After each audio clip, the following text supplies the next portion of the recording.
Let's get you set for week number 3 in college football. Again, maybe not the most robust slate we have ever seen. 59 FBS college football games on a Saturday. 2 games today that feature 3 Big 12 teams, Kansas and UNLV in Lawrence. The Jayhawks a 7.5-point favorite against the Runnin' Rebs, who maybe are being courted by the new look Pac-12. That's a story for a different day, but Ranieri, I think there is an argument to be made that the best game of the entirety of the Week 3 college football slate is not tomorrow on a Saturday, as it often is.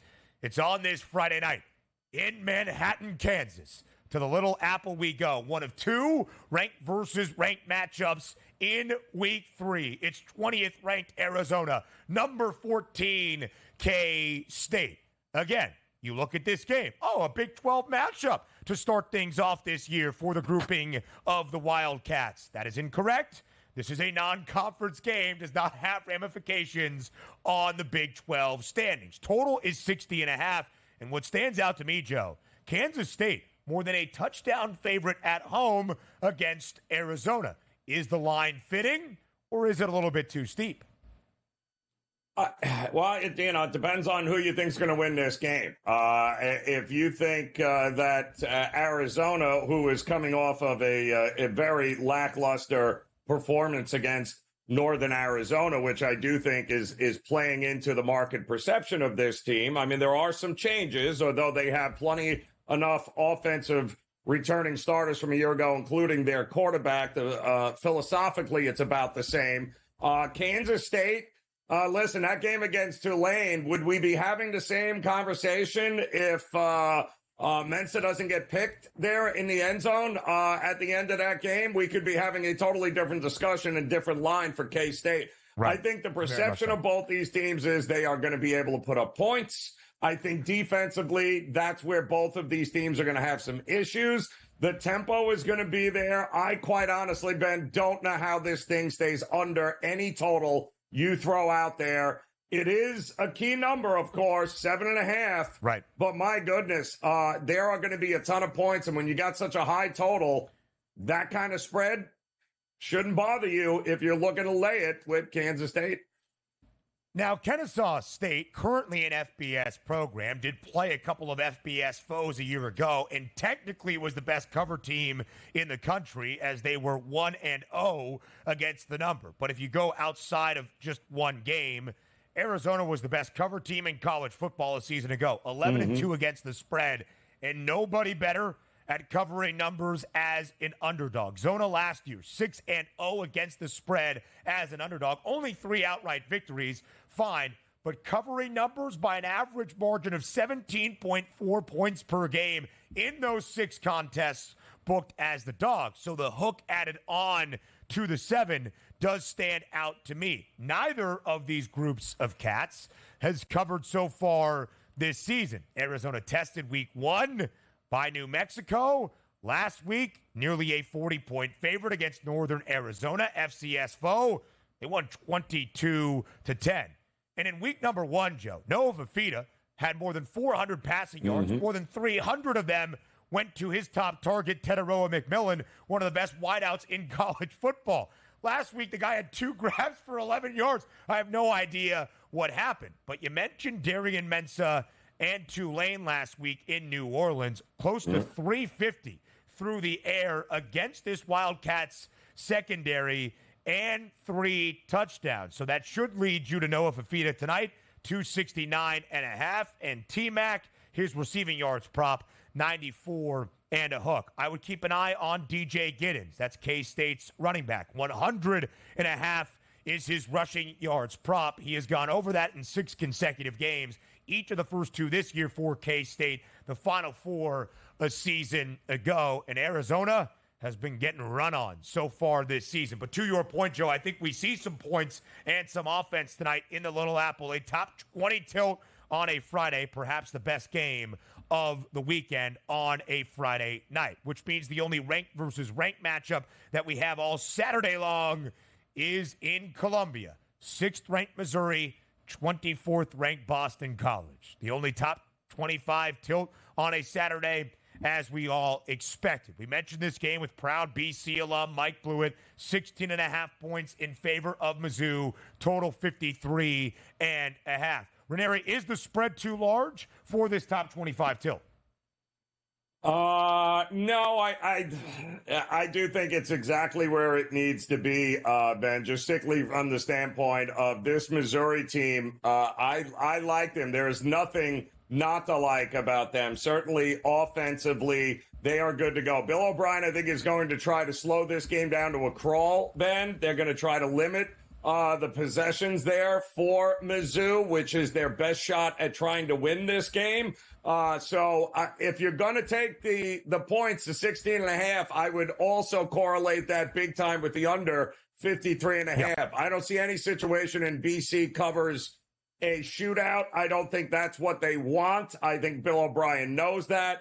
So, yeah, I do think this is either blowout or outright upset. I don't think there's anything in between. Boston College, of course, an outright upset week number 1 against another ranked foe in Florida State, but that might be a fraudulent ranking next to FSU. One of 34 teams in the country this year, 2-0 against the spread. One of the few, though, that has won outright as an underdog in that perception. This is the first time that BC has been ranked since 2018. Joe, this is the first time that Boston College has played in a ranked versus ranked matchup since 2007.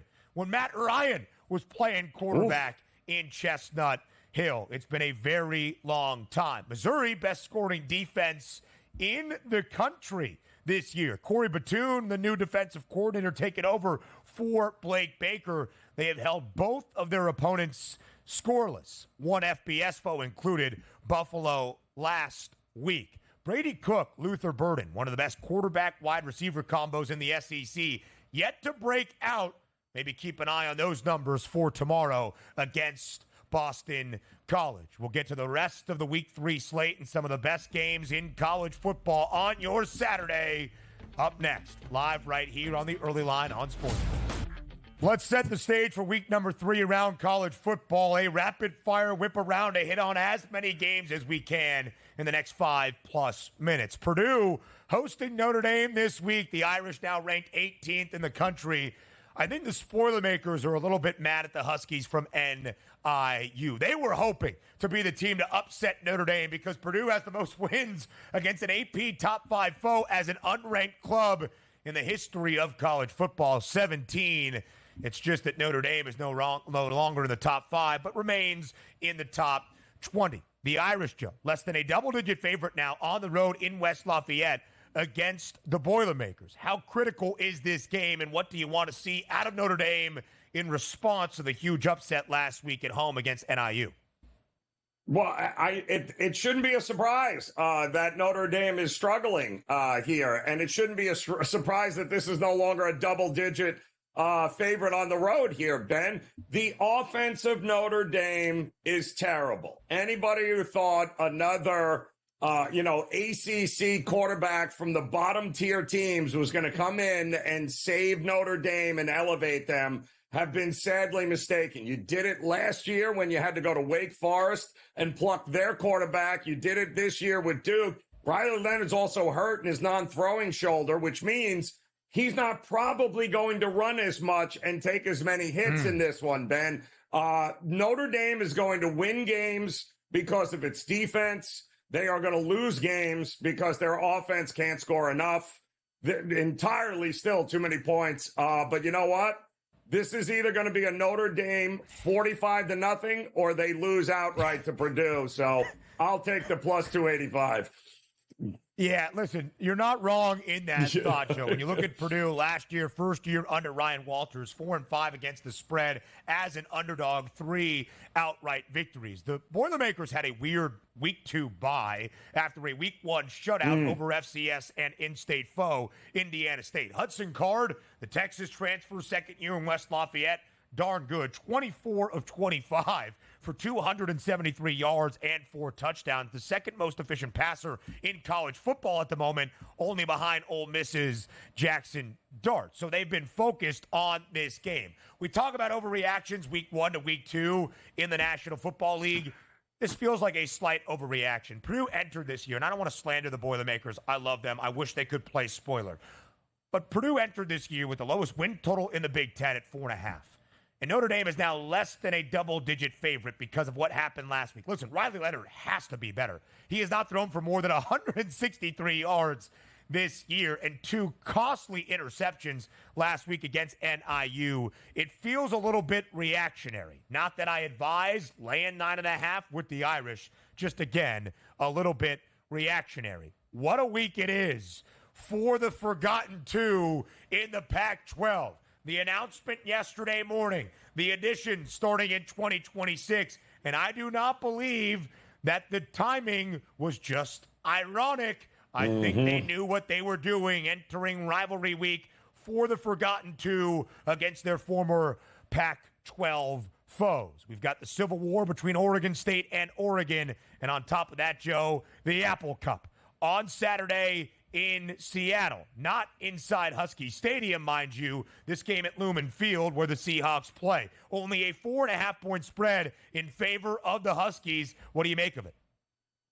Yeah, I think this is interesting because Washington State has been flying under the radar. I had them last week as a big bet, Ben, taking on Texas Tech at home that nobody gave them any credit for. This is a real team in Pullman. Also defensively, they are flying around that field. Will Rogers, the former Mississippi State quarterback there, is now flinging it for Washington. Washington's defense, I think, is better.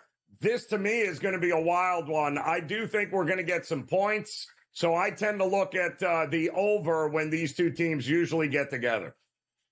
55.5 is that number. John Mateer is still running out on the Palouse, 197 yards for Wazoo last week at the quarterback spot. They won outright against Texas Tech at home, a 2.5-point underdog against Texas Tech, 37-16. Fraudulent program, though, in Lubbock, Texas. Quickly here, Ari, let's look at a couple of the lines for Saturday. Tulane, Oklahoma.